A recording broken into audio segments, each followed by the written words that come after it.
You know, we just got back from Wind Up Chicago, and it gave us a new appreciation for Bulova. It's one thing to know a brand on paper or catch a new release online, but seeing the full scope of what Bulova is doing right now, all in one place, hits differently. The heritage is right there. Bulova has been at it since 1875, and you feel that when you're looking across the table. But this isn't just a heritage play. The proprietary precisionist movement with its smooth, sweeping seconds hand is doing something almost no one else in this segment offers. Then you get to pieces like the new Lunar Pilot, the mid-size Super Seville with stone dials, a wide array of ladies' styles, and more. Real product range done seriously. That's what a fair like Wind Up does. It lets you see a brand in full. Between the history, technology, and a range on offer, Bulova has real depth. Check out the full lineup at bulova.com.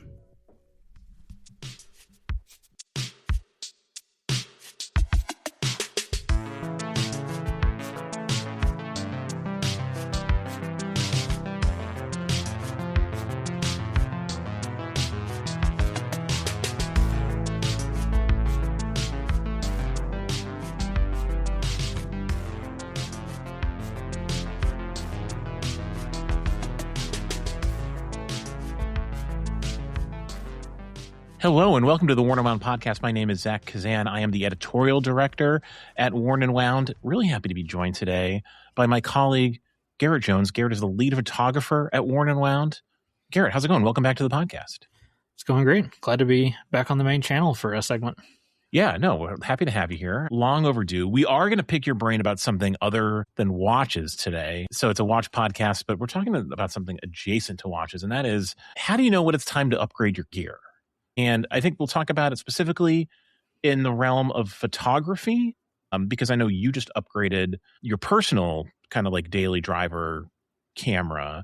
And I want to talk about your thought process behind that, what led to it, et cetera, and also kind of like how it relates to how we think about upgrading other pieces of gear, watches included.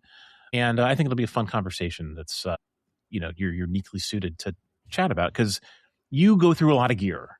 I do. Yeah, I think we're all well aware of that. Obviously, we'll do a wrist check to get things started. What are you wearing today, Garrett? So I have on my Elliott Brown Holton Professional. It's a quartz-powered hand-painted dial. It's the one I picked up at Wind Up New York last year. I'm rocking it on an elastic Nick Mankey strap because these New York temps have been insane, and my wrist keeps doubling in size. So just a lot of fun, but very breathable, not lightweight at all, but very breathable, very stretchy combination to combat the heat.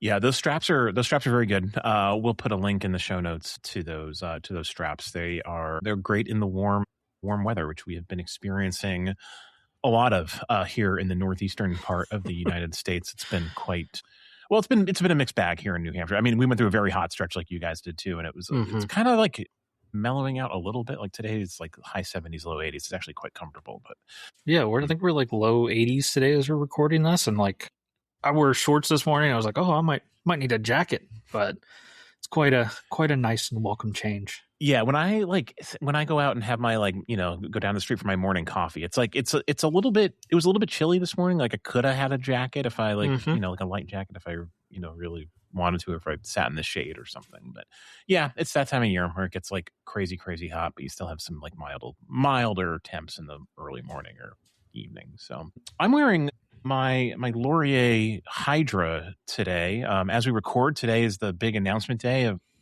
Worn and Wound's acquisition of Laurier. So I won't steal any of the thunder there. We have a nice video that we produced on the YouTube channel that I'll link to, and there's a post kind of explaining everything on the website. But very cool partnership. There's a lot more to come, obviously, and I think there's an event in the offing, and stay tuned to the website and to the podcast channel for more info on Laurier. Pretty cool thing happening at Worn and Wound right now. Yeah, that's a really good way to sum it up without giving anything away. I mean, I don't have anything to give away, honestly, because there's a wall between, between commerce and editorials. I don't really know that much. I'm just as excited as everyone else to kind of like, to learn about these things. We did, of course, internally know about the larger, framework of the acquisition beforehand. And it was very, very exciting when we all got that news, earlier in the year. And I'm glad to see that it's, it's public knowledge. And I got to say, the reaction has been like incredibly positive. I've seen nothing but like positive comments on YouTube and social media. It's been nice to see. There's so much goodwill towards Laurier. I think it's just a, really, really special thing. Yeah, I've got nothing to add to that. You hit that right on the head. Yeah. Before we talk about our main topic, kind of like upgrading gear, I wanted to give you a chance, Garrett, to recap us on an event that you took part in last week, coming right out of Wind Up Chicago. You did something. Frankly, I'd let you know, I was quite jealous that you were able to participate. In this. You flew some planes with Tudor and Red Bull, or flew on a plane. That was I was not behind the stick at all. You were in the cockpit real briefly, it looked like. I was, yeah. So no stick time for me. No stick time. Tell us about what you did and what you saw and what this event was all about. Yeah, so I think it's pretty common knowledge that Red Bull and Tudor have built a really strong partnership over the last couple years. We've seen some really cool, not necessarily limited, but exclusive editions come out, like the Alingi FXDs or a couple Chronos. They're really loving the FXD models now that I'm thinking about it. But kind of a new partnership they have is with the Flying Bulls, which is not quite as aerobatic-y from my understanding, but is more of like bringing out cool and unique aircraft stuff that you really don't get to see. And in some cases, they have like the only one or one of a very small number of airworthy models left. Prime example of that being the DC-6, which, I think there's a couple in Alaska that you use for cargo and one or two elsewhere that are kind of used, but the DC-6 platform as a whole has been kind of retired at this point. And so basically they had brought over, for Oshkosh, they were bringing over the Flying Bulls DC-6 and kind of pit stopped along the way. New York was one of them. And then kind of as part of that Tudor partnership, there was a very small select number of media people that were kind of invited to go take a ride down the Hudson, bank around the Statue of Liberty, wave at the One World Trade Center as we go by, and head back up to the White Plains FBO, I guess is a good way to put it, or airport up there. But, it was kind of a different event. There wasn't like a hero model by any means. There wasn't a new release that was announced. It was kind of just hey, here's a really cool opportunity that, we may or may not get to have again. So we're going to invite some media people in to come check it out. And, obviously super, super grateful that we were on that short list. And I'm very sorry that I took your place. I say as I'm grinning and not that sorry at all, but It was a great experience. Yeah, it looks like so much fun. And I think with all the traveling that we all do, I think it's hard not to kind of like develop an interest in aviation. Just sort of like happens naturally. Like you find yourself on like so many different planes and like hanging out in airports, and it's so like being on one of these like older planes. This plane's like 70 years old, right? It was. I think somebody correct me if I'm wrong, but I think it's the second to last DC-6 that was ever built in 1958.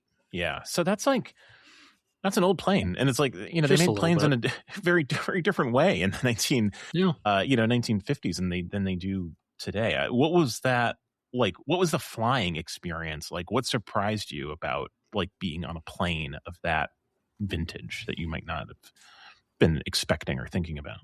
Yeah, I expected it to be just absolutely horrendously loud. That was kind of a time where, you're post-wars, you're building planes.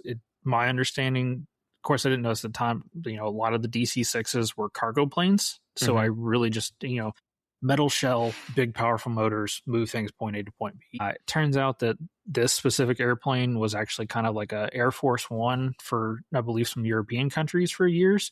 So it got the VIP package, so to speak. And I'm sure when the Red Bull team went through it, they added some sound deadening, but it was very quiet. It was, honestly, it was quieter than the plane that I flew back from Chicago on. And kind of the other big difference is that like commercial jets that I've been on, you'll get some like up down turbulence movement just as you're flying, you hit those pockets. I think partially because we were only about 1,000 feet off the ground, didn't hit that, but we experienced a lot of like lateral winds. So there was times where you could feel the tail of the airplane kind of like fishtailing as we were going down the river, which was just a different experience overall. But yeah, really pleasant, really well built, and I'm sure very well maintained aircraft. So overall, very positive. Again, just like sounds like such a cool experience. You got some great photos of the plane and the interior of the plane and the view from the plane, which of course is like the most like that's like the coolest thing of all, to see like, the city from that vantage point is a pretty cool thing. I mean, we've all had the experience of kind of like flying, like into or out of, New York City and like seeing it from a, modern kind of like commercial jet, but you're at a lower altitude for a longer stretch of time on a plane like this, and that is it's just like I imagine a very different sort of thing. Yeah, I mean, I can't imagine what the like FAA approval process was to be able to fly that close to the city, but also, like I said, like about 1,000 feet. One World Trade Center is 1,776 feet, so we were below the top of that. But yeah, just such a wild, cool experience, and super, super thankful to be able to be in the position to go do something like that when it popped up. Very cool. I'm glad you got a chance to do that, and we'll have a link to your photo report and the write up that you completed for us, which will be live by the time this podcast airs. The photos look great. So thank you for that. All right, let's shift gears into the main topic. How do you know when it's time to upgrade your gear? The genesis for this, like I mentioned, is you recently upgraded your camera. So you're obviously you're a professional photographer. You use a variety of cameras and camera equipment in the Worn and Wound studio day to day, but you're also a photography enthusiast. Like you have your own personal use camera and cameras. So tell me a little bit about what you were using before, what you upgraded to, and why. What kind of like triggered that upgrade, or the need or desire to kind of like move a step up. Yeah. So when I came on staff back in May of 2024, 3, 4, 5, 4. No, I don't know. Definitely, it was definitely 24. Years. I think it was 24. Yeah. Okay. That sounds right. Yeah. I was shooting Nikon. I'd been shooting Nikon for 10 plus years at that point. I had a little Nikon point and shoot when I was in middle school because my dad had one and he handed it down to me. And then I eventually bought my own DSLR, whole 9 yards. But at the time I was on a Z6 and we shot Sony here in the studio, and I was like, oh, let me make the jump to Sony. I'd been wanting to do it anyways, and got looking around between what I could trade in and throwing some money at it. I wound up buying a A7CR for myself, which at the time, the best way I could explain it is it's like an A7R5, but in a compact body. So you lose some of the features, but you keep the high quality sensor. And it's, like I said, it's more compact. So I was like, oh, this will be great when I travel for myself. I'll put a small lens on it. It'll be super simple. I was basically trying to build a Sony Q2, Q3 kind of ballpark. Is this amalgamation I was trying to make? Sure. And it worked well enough. But then, kind of once I was in the studio full time and using, at the time it was an A7 IV body, which is more of their like professional side of things. I just started noticing all the differences that the CR didn't have. It's like rear thumbstick and some customizable buttons and just little nuanced things. And just, over the really about 2 years that I had the CR, just every time I'd use it, I'd be like, man, I just wish I had another full size body. And then when I would travel, I'd end up taking a big lens and not a small lens. So it wasn't any smaller than if I had a professional body, so to speak. And eventually just kind of looked at it and was like, every time I use this camera, I wish I had my studio camera. I might as well just go buy the same camera. And somewhere in that point, we had upgraded the studio camera to a A7R5. And so eventually just said, screw it, pulled the trigger and traded some old gear in and got an A7R5 for myself as well. So what are the specs on the new camera? Like for folks who are not like familiar with the Sony product line, I'm like sort of familiar with it, but like refresh everyone's kind of memory so we can be familiar with what we're working with here. So the A7 series from Sony is basically their prosumer, I guess is a good place to categorize it. It's their prosumer mirrorless body. So E-mount frame, depending on what camera model you're looking at, you're of the current generations, you're between 40 and 60 megapixels. The R5 is I think it's a 60 or 61. Can't remember the exact number. You've got internal body stabilization, dual card slots. It's basically, if you wanted to pick up a camera and you have the capability to go do professional jobs with it, it's one of the like kind of top contenders. It was Sony's flagship model, which has now been replaced / is being replaced with the A7R6 and A7 bodies when those come around and fully come out. But it's basically still one of the newest, kind of hottest non-sport prosumer bodies that Sony makes. I think is a good place to categorize it.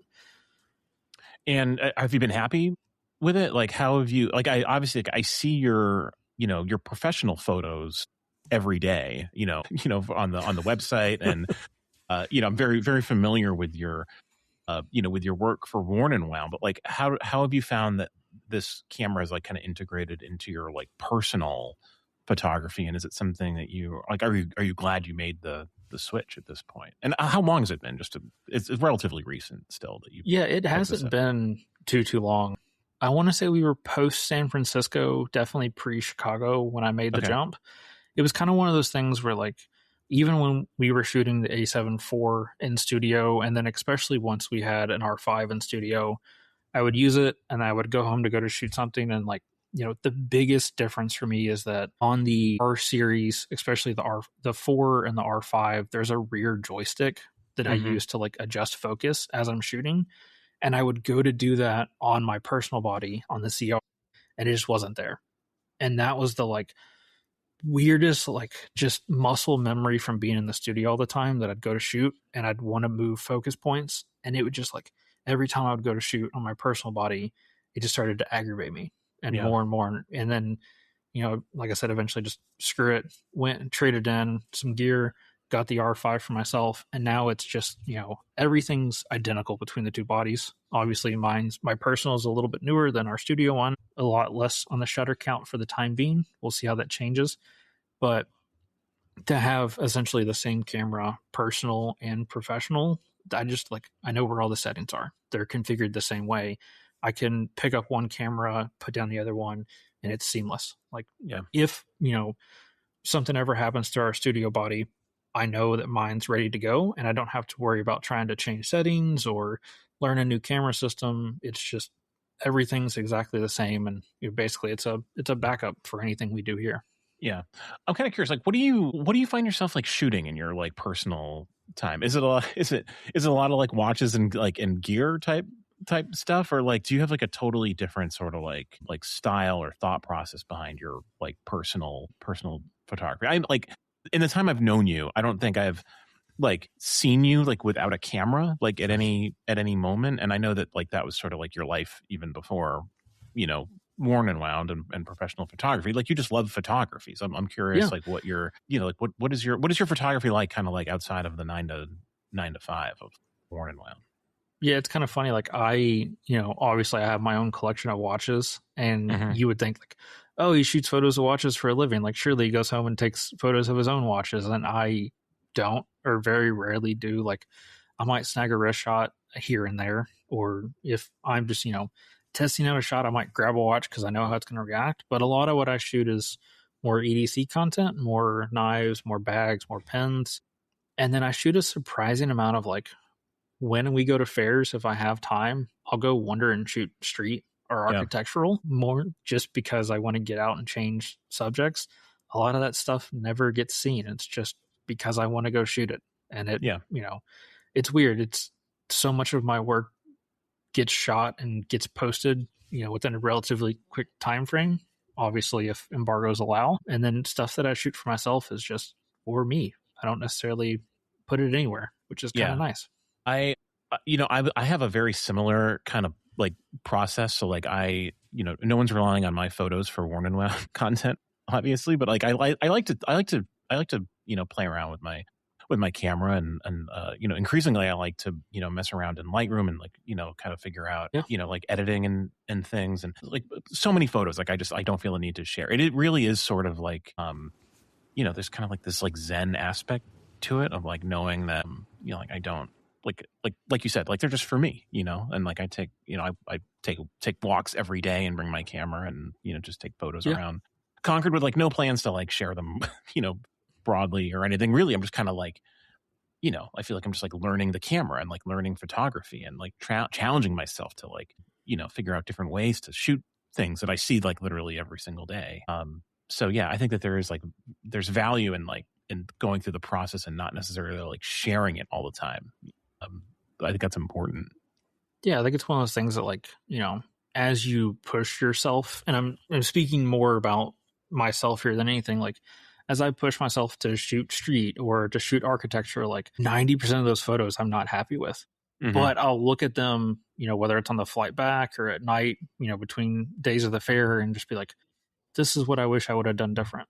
And then, the things that I learned there on composition or, like, oh, my shutter speed was too low here, I didn't have my white balance right, or like any of the stuff like that, just because I've done it on my off time. When we have something for work wise that like, maybe we're going to shoot a boutique, or maybe I'm doing a lifestyle shoot and like I want something to look more authentic and less staged, like it all just translates and becomes like, it's basically like sharpening iron every time that I go out and shoot, whether it's, especially when it's just for myself, because I'll do something weird and wacky that probably won't work, but then I know like, hey, that didn't work. Here's why it didn't work. Here's how I can make it work in the future. Yeah.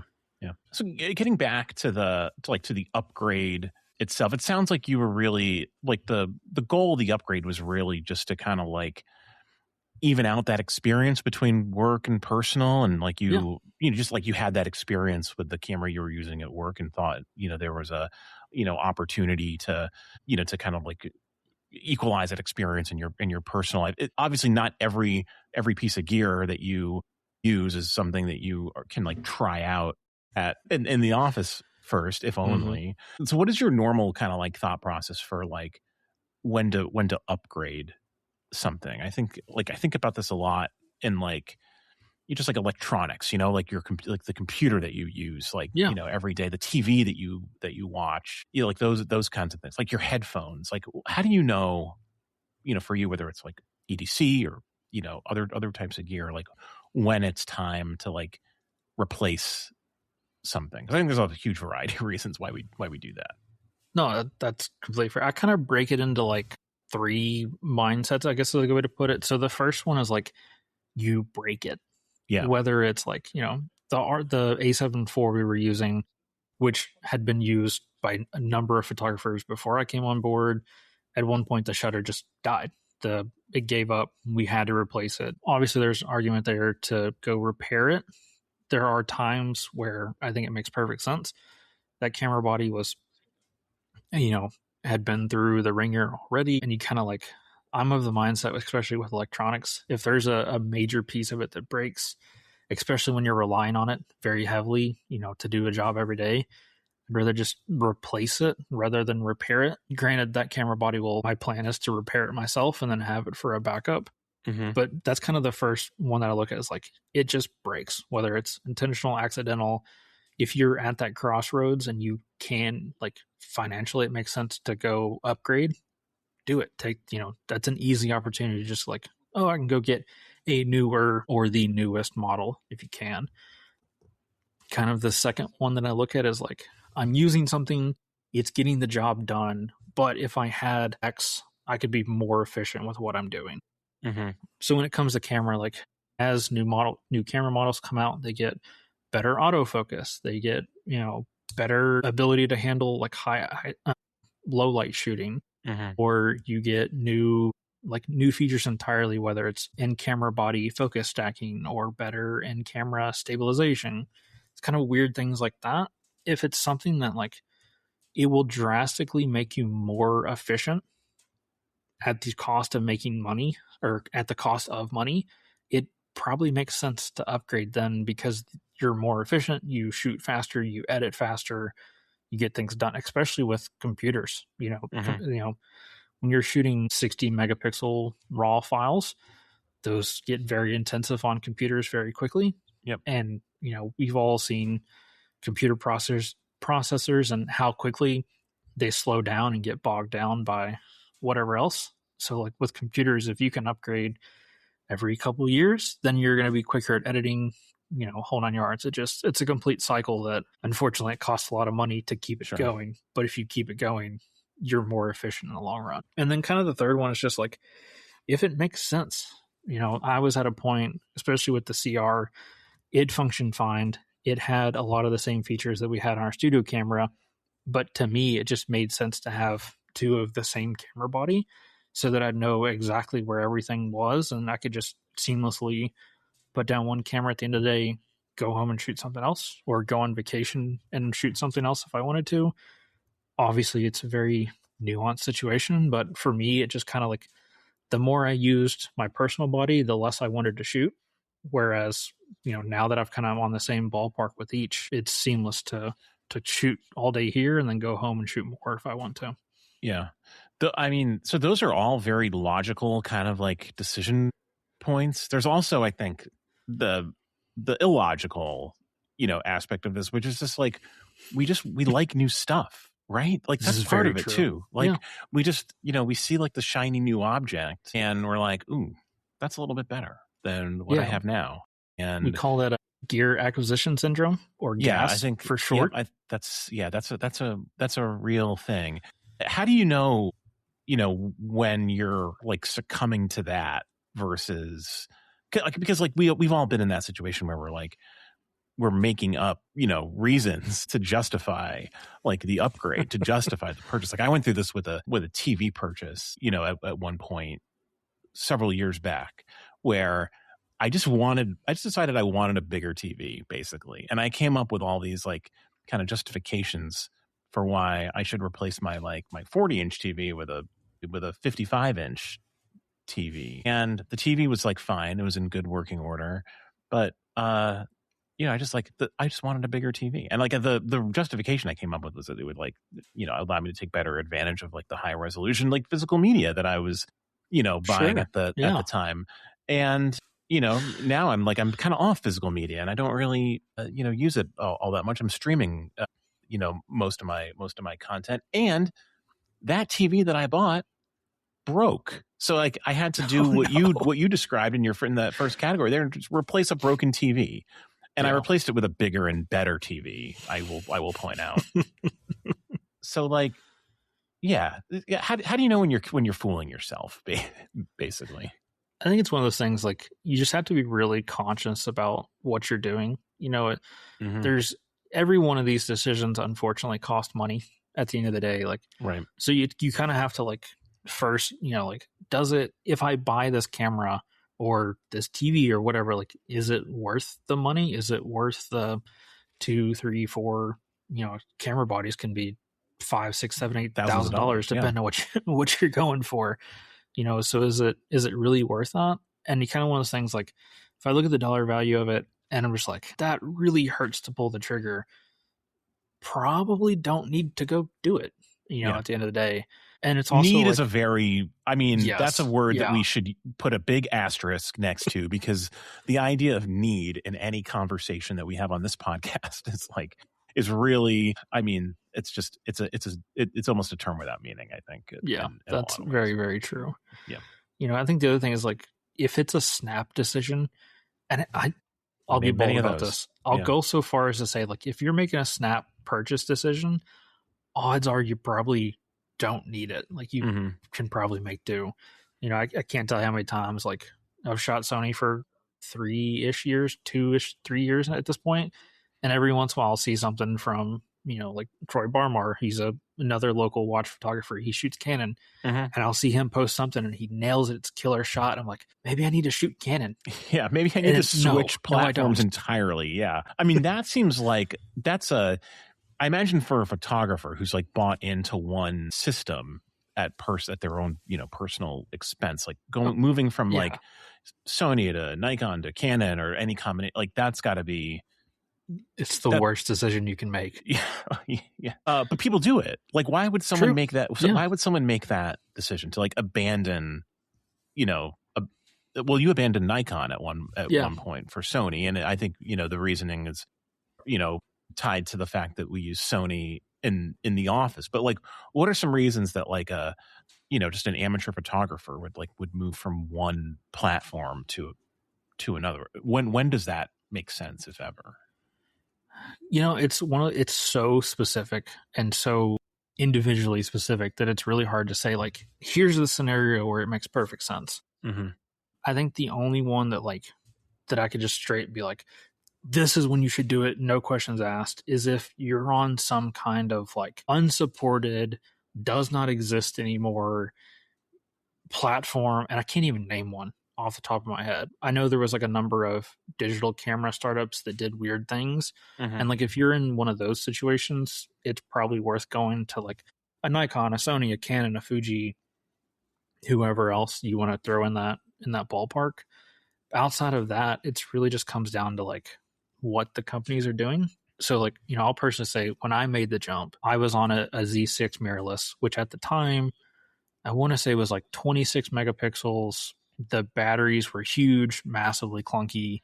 It used a weird SD card format. It was a CF something. I can't remember what it was off the top of my head. When I wanted to upgrade that body, my options were either go with like the Mark II or Mark III version of the Z6, which was barely an upgrade in terms of image resolution, go to the Z8, which was much more expensive and went from like 26 to 36 megapixels, but it didn't have, how was it? It had a dual card slot, so I could use regular SD cards, but it had like a really weird flip out screen that I didn't love. Or go to the Z9, which was their like professional body at the time, which was like 3 times more expensive and also is massive. If you know cameras that are, you know, pretty one orientation horizontal, there's a vertical battery grip that you can get, which lets you rotate the camera vertical.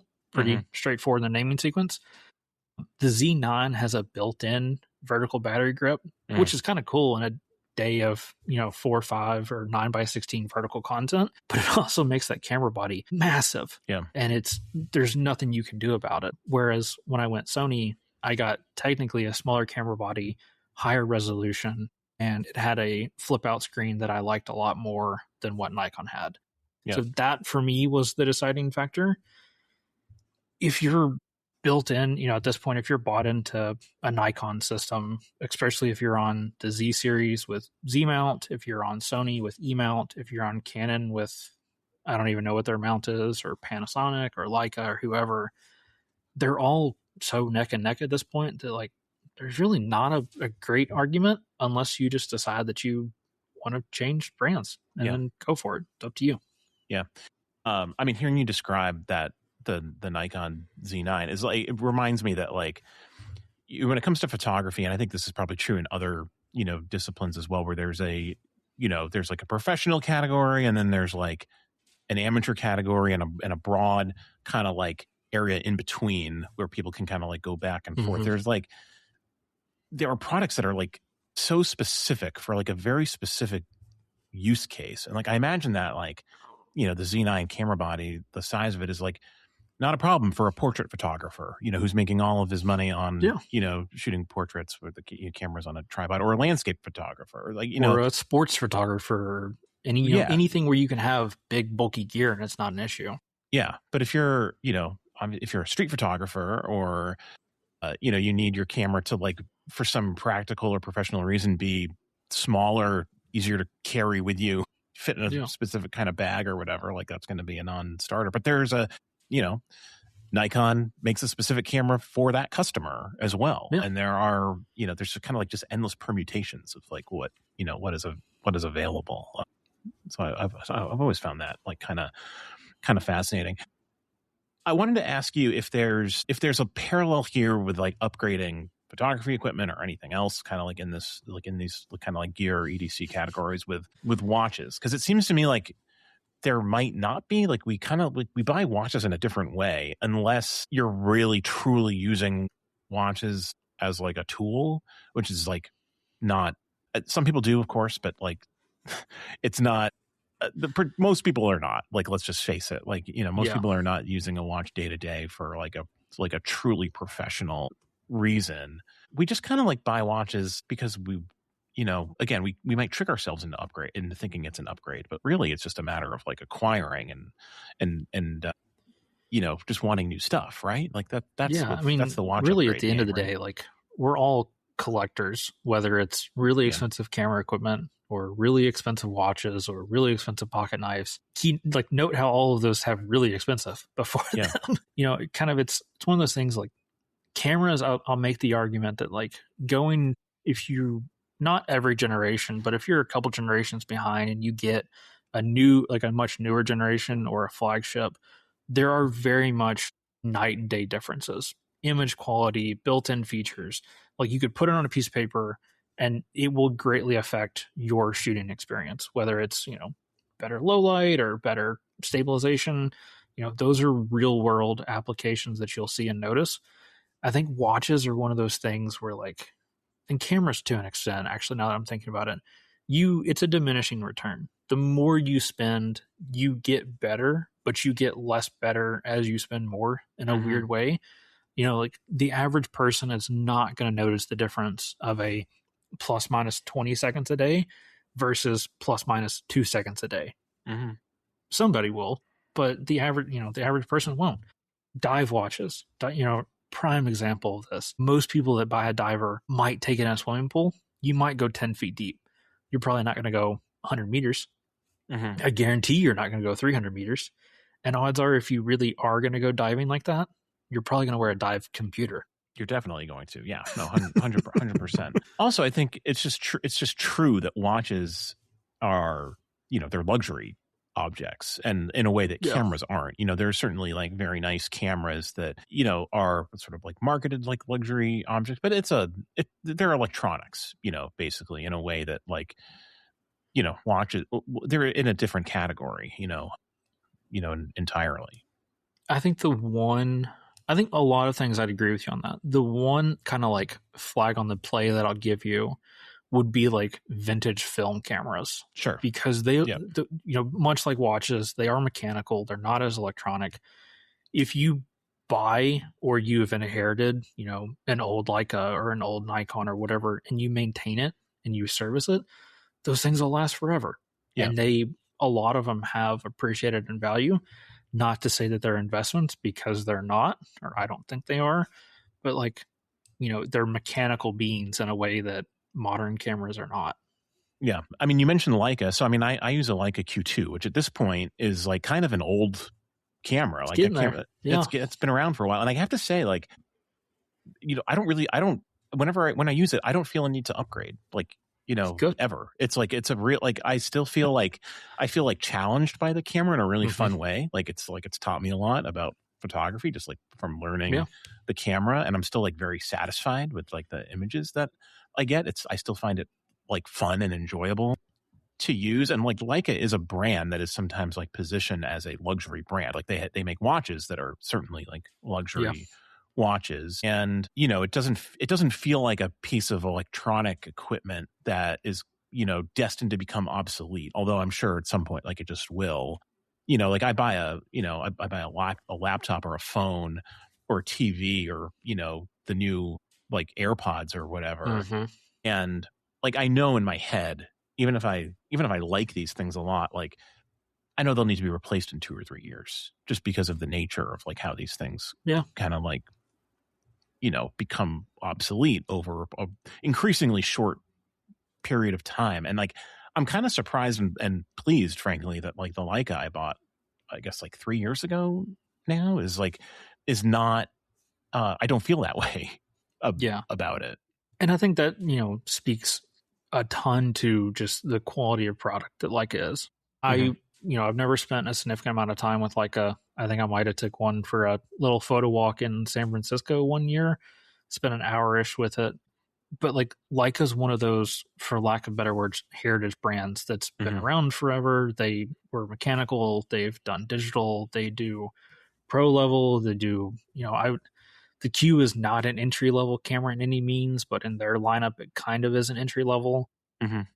They just build things so well, and they also support their camera, their community as a whole. I can't guarantee it, but I'd be willing to bet money that if you woke up tomorrow and your Q2 just didn't work, you could probably call Leica and they'd say, okay, send it back. We'll get it fixed for you. I can't imagine they'd just be like, oh no, you're out of luck. Sorry. No help. No, they you're right. They have a good reputation for kind of like standing behind their product in the same way that, like a watch brand that's been around for, hundreds of years would do the same thing. Because I think that like there's this, when you've been around for a long time, and Leica has been around for 100 years, and these watch brands have been around for some of them 100 years or more.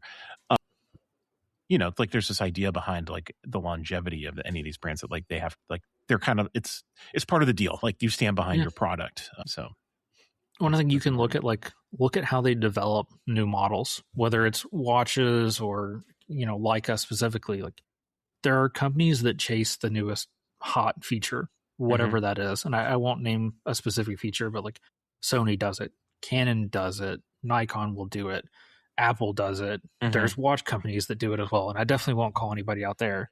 But you have these heritage brands that are very, very slow to move, almost in a way behind the market or just behind the curve, that when they do something, they do it right. You can tell that they've put thought and time and effort into making sure that the movement's going to function, or in Leica's case, that the camera's going to function like it should.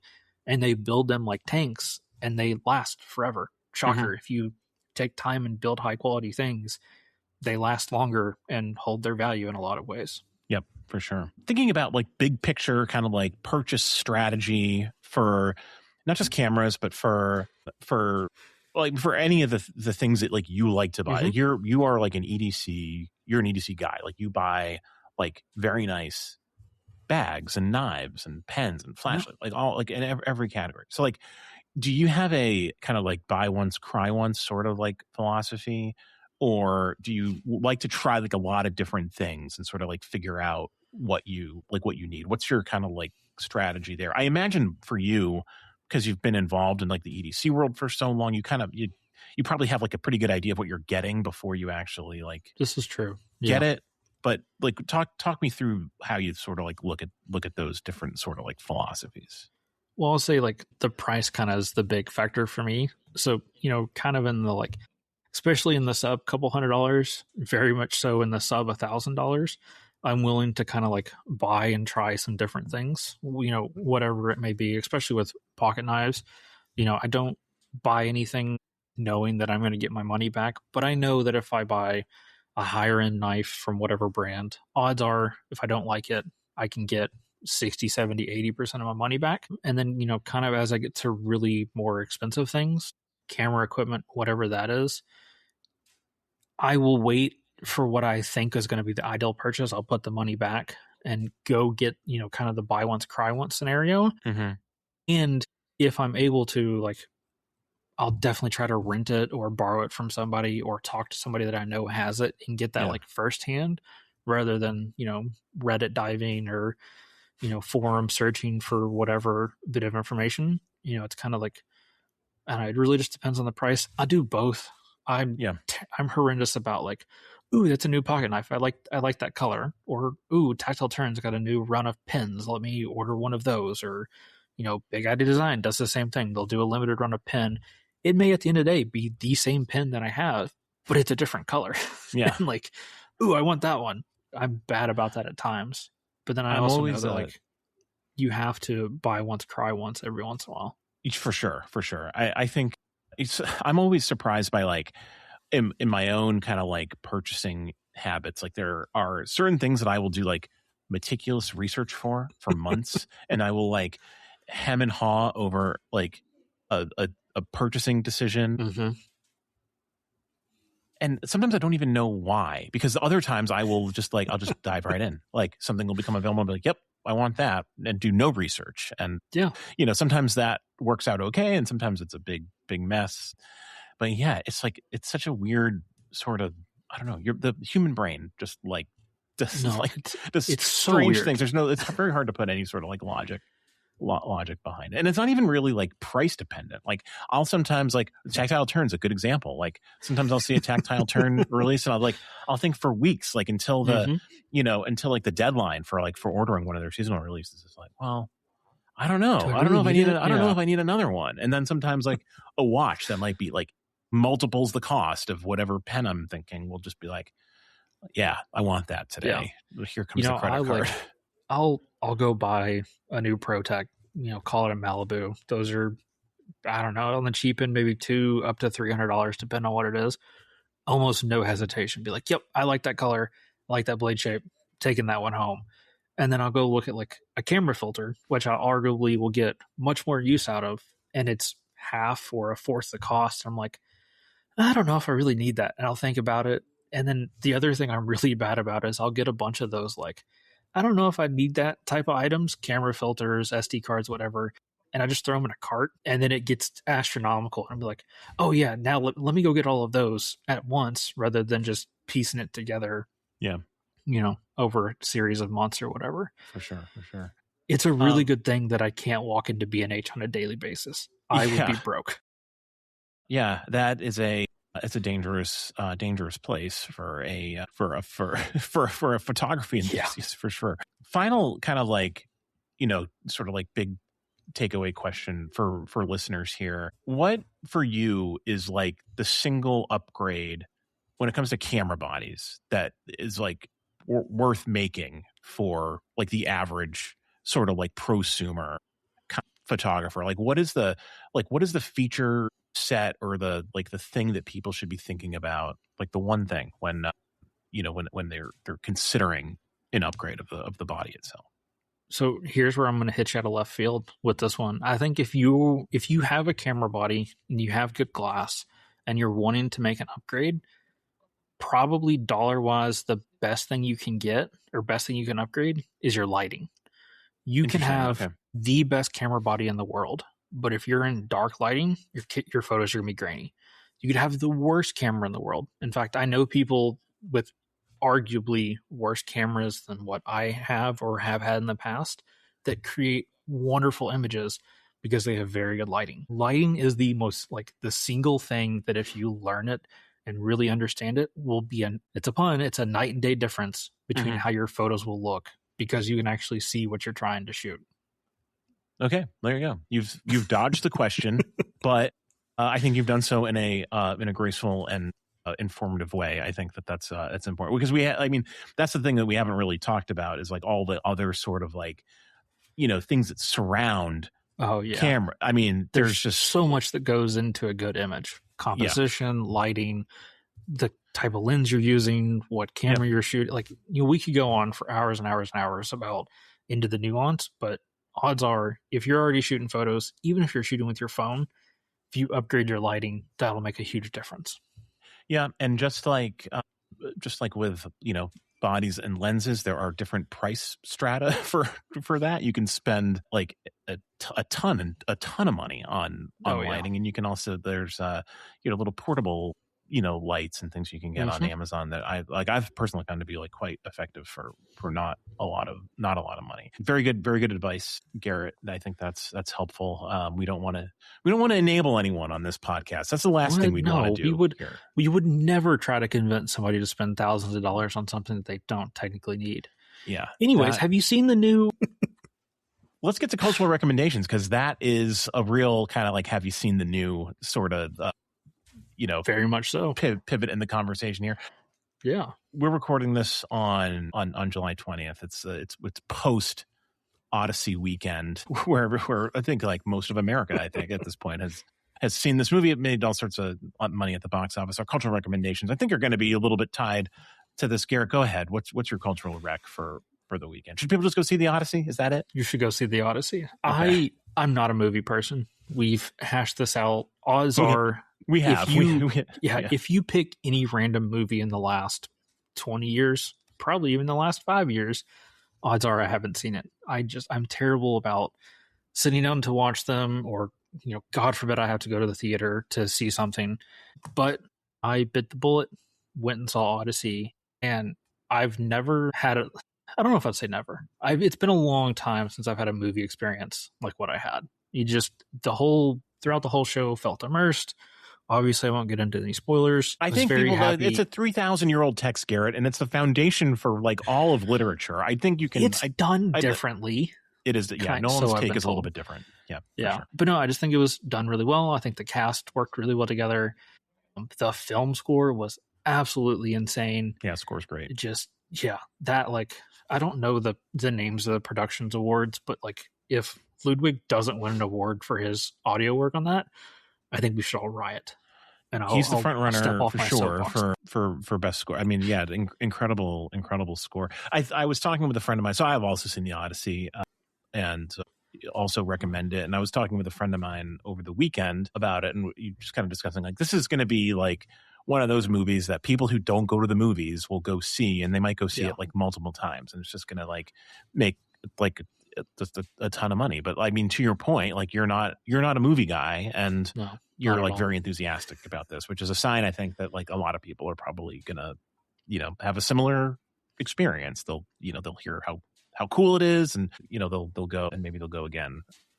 I've seen it twice. I saw it on opening night on Thursday in IMAX on a nice big screen. It was I really enjoyed it. And then I went and saw it with my dad on like a normal screen, later in the weekend, and had a good time even without seeing it in like a giant IMAX theater. And I will say, I was a little lukewarm to it the first time through, which I think is like pretty normal for me with Christopher Nolan movies.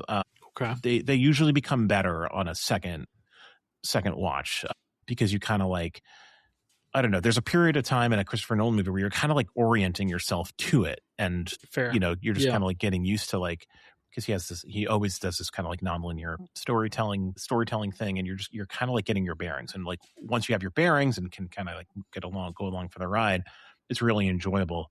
The second time through, when you know how he's going to tell the story, it just really kind of lets you sit back and relax a little bit and kind of take it all in. So yeah, I like the Odyssey. Maybe I do need to go see the Odyssey for a second time. Man, I mean, I'm going to see it. I'm probably going to see it a third time when I'm in the city, in a week or so, because I want to see it in 70 millimeter. It's playing in 70 millimeter on several screens in the city, and IMAX 70 millimeter on one screen, which is like sold out forever.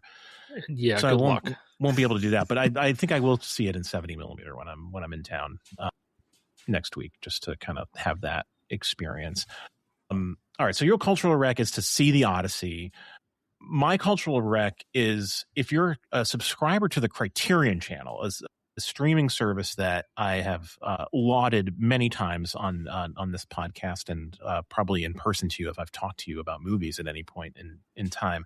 Great streaming service from the folks who brought you the Criterion Collection. They have a curated selection of movies that are kind of like Odyssey related, like inspired by the Odyssey in some way. There's a whole bunch. I'll put the link in the show notes. But I rewatched Oh Brother, Where Art Thou last night, which is part of this collection, which is the Coen Brothers movie, which is set in like the Deep South, like kind of like turn of the century, like, lots of famous bluegrass soundtrack. Really fun movie, loosely inspired by the Odyssey. It's very fun to watch after seeing Christopher Nolan's The Odyssey. So that movie in particular is great, but there are a bunch of kind of like loosely inspired Odyssey related movies that you can watch on the Criterion Channel, a great streaming service. So speaking of subscriptions, I'll give a Culture Rec 1.5 here. Bonus Culture Rec. You mentioned that this is very important. Go ahead. This is highly important ahead, for all of us. If you're like me, and I'm sure a lot of you are, that you signed up to some kind of subscription trial service for the World Cup. The World Cup is over. Please remember to go cancel those, because I've got to go cancel my subscription before I get billed however much it is a month for Fox Sports, because I'm done with sports for the year. You're done with sports maybe for 4 years until they have the World Cup again. Yeah. So probably till fall. I might get back into sports for hockey, but I'm definitely done for a couple of months, so I can save myself some watch money, maybe an SD card money. We'll see how it plays out.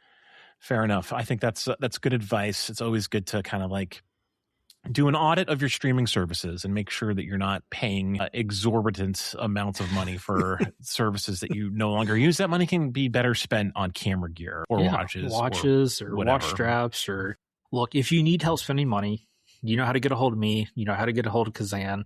Yeah. We can definitely help you spend some money. You are listening to the right podcast channel if you need help spending money. That is not something we are shy about talking about to our detriment often. Yeah, so I would agree. All right, Garrett, thanks so much for coming on the pod to talk about upgrading cameras and the Odyssey and Tudor and Red Bull. We'll have links to everything that we discussed in the show notes. And thank you at home or in your car or wherever you are for listening. We always appreciate it. And we will be back next week with another episode of the Warner Wound Podcast. Until then, take care.